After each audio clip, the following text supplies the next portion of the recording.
Hello ஃப்ரெண்ட்ஸுங்க, வாங்க.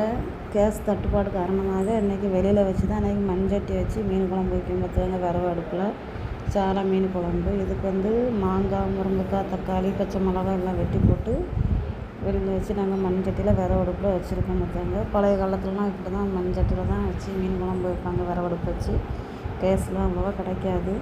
இப்போ சிலிண்டர் ரொம்ப தட்டுப்பாடாக இருக்குது. பதியும் போது புக்கிங் கவர்மெண்ட்டுக்கு. அதனால் நாங்கள் விரவு அடுப்பு வச்சு தான் போகும்போது நீங்களும் அந்த மாதிரி விரவு அடுப்பு வச்சு போங்க.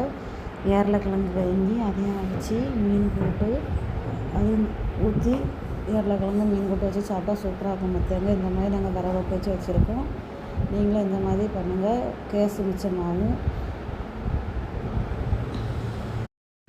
சாப்பாடு, குழம்பு இந்த மாதிரி விரவு அடுப்பு வச்சாக்கி நம்ம சிலிண்டருக்கு கொஞ்ச நாள் ஓடும் பார்த்துங்க. இந்த மாதிரி நீங்கள் செஞ்சு பாருங்கள். உங்களுக்கு பிடிச்சிருந்தால் லைக் பண்ணுங்கள், சப்ஸ்கிரைப் பண்ணுங்கள்.